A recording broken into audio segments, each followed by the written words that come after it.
Hello दोस्तों, प्रकाश pharmacy में आपका स्वागत है।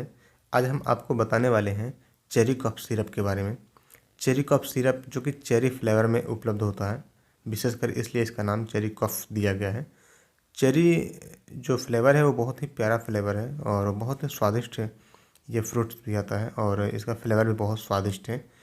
तो इसको आप स्वाद में कतई काट नहीं सकते हैं, बहुत ही प्यारा सा स्वाद है। एमआरपी की बात करें तो 108 रुपये इसकी एमआरपी है और ये सन फार्मा का ये एक ब्रांड है जो कि रजिस्टर्ड जो ये कंपनी है सन फार्मा इंडिया लिमिटेड। मैन्युफैक्चरिंग और मार्केटिंग सेम है, इसका खुद ही करता है सन फार्मा। तो ये रही कुछ चेरी कफ सिरप के बारे में जानकारियाँ। इसके कंपोजिशन की बात करें तो dextromethorphan, hydrobromide, chlorpheniramine maleate and phenylephrine hydrochloride, 3 composition से मिलकर के बना है, जो कि एक एंटी हिस्टामिन और एंटी टिश्यू और डिकॉन्जेस्टेंट नामक दवाओं के समूह से संबंधित है। इसका उपयोग सूखी खांसी और अपर रेस्पिरेटरी ट्रैक्ट इन्फेक्शन जैसे सामान्य सर्दी या एलर्जी से जुड़े अन्य लक्षणों को दूर करने के लिए किया जाता है।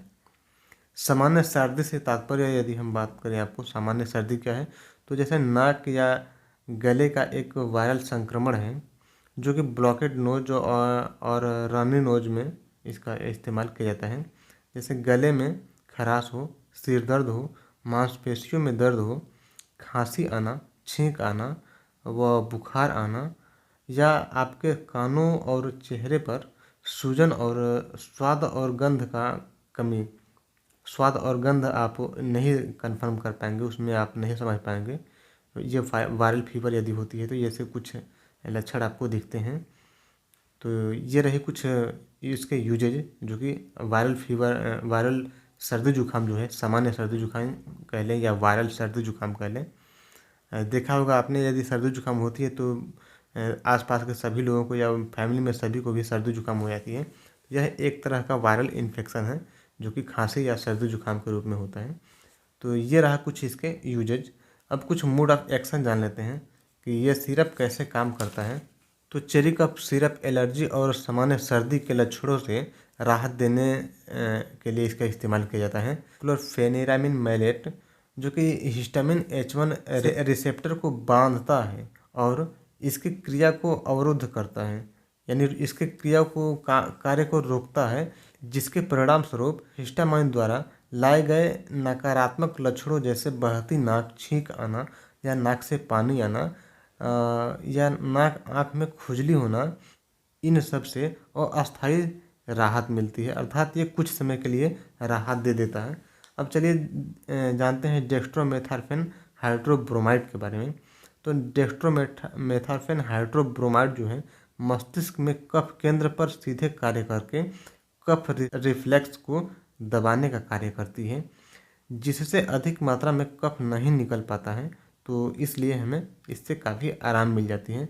चलिए जाते हैं आप फेनाइप्राइन हाइड्रोक्लोराइड के बारे में।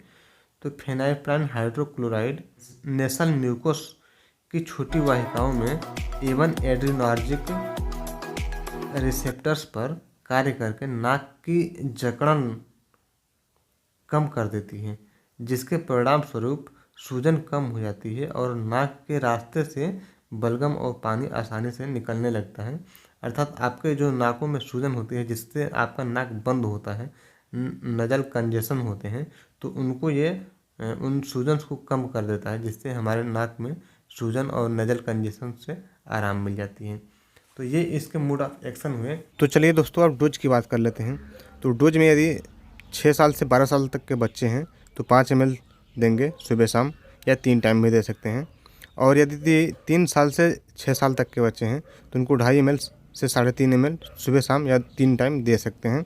और एडल्ट में आप 7.5 ml 3 टाइम दे सकते हैं, 3 टाइम 4 टाइम, जैसा आपको डॉक्टर सजेस्ट करे वैसे। विशेष डोज यदि आपको डॉक्टर जैसा सजेस्ट कर रहा है उसके हिसाब से ले, बट नॉर्मल आप एडल्ट डोज 7.5 ml 2 से 3 टाइम दे सकते हैं सुबह शाम, कोई दिक्कत नहीं है। ब्रेस्ट फीडिंग मदर्स को भी 7.5 ml से 5 ml से 7.5 ml ब्रेस्ट फीडिंग मदर्स, और प्रेगनेंसी में भी 5 ml से 7.5 ml आप 2 से 3 टाइम दे सकते हैं, कोई साइड इफ़ेक्ट नहीं होगा। तो ये रही कुछ इसके डोज। अब कुछ साइड इफ़ेक्ट की बात कर लें कि क्या साइड इफ़ेक्ट हो सकते हैं। तो सबसे पहले है कि ड्रॉजीनेस होगी, हल्की फुल्की नींद आपको आएगी। अगर ऐसी कुछ दिक्कत हो रही है तो इससे कोई घबराने वाली बात नहीं है, ये कॉमन साइड इफ़ेक्ट है। बट यदि रेयर साइड इफ़ेक्ट के बारे में बात करें जो कि बहुत रिस्की होते हैं और आपको डॉक्टर से मिलनी चाहिए, तो चेहरे होठों पे सूजन हो जाए या सांस लेने में परेशानी होने लगे, तो ये कुछ रेयर साइड इफ़ेक्ट में आते हैं।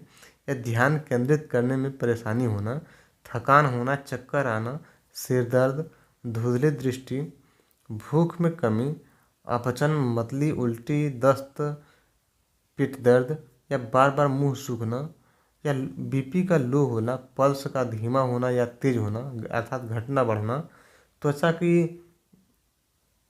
त्वचा का हिलना, जैसे त्वचा आपको बार बार यदि हिले, कंपन हो किसी तरह के, या खुजली वाले दाने पड़ना, या कान में घंटी बजना, या मांसपेशियों में कमजोरी, पेट मरोड़, या आपको भ्रम भ्रम हो जाना किसी बात का, जैसा डर टाइप का हो जाना, या किसी तरह से भ्रम हो जाना, या आपको सुस्ती बहुत ज़्यादा होने लगे, या चिड़चिड़ापन आप हो जाए, या बार बार उत्तेजना हो, जैसे किसी तरह को लेकर के गुस्सा या किसी तरह से उत्तेजना आपको हो, या कुछ आंतरिक उत्तेजना हो, तो भी ये कुछ साइड इफ़ेक्ट के लक्षण हैं।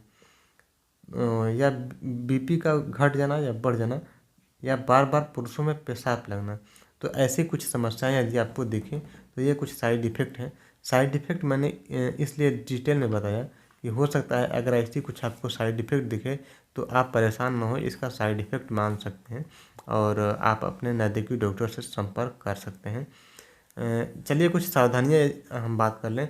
तो सबसे बड़ी बात कि यदि आप ड्राइविंग करते हैं तो आप इस सिरप का इस्तेमाल ना करें, क्योंकि मैंने बताया इससे हल्की आपको नींद आ सकती है, सुस्ती सी रह सकती है।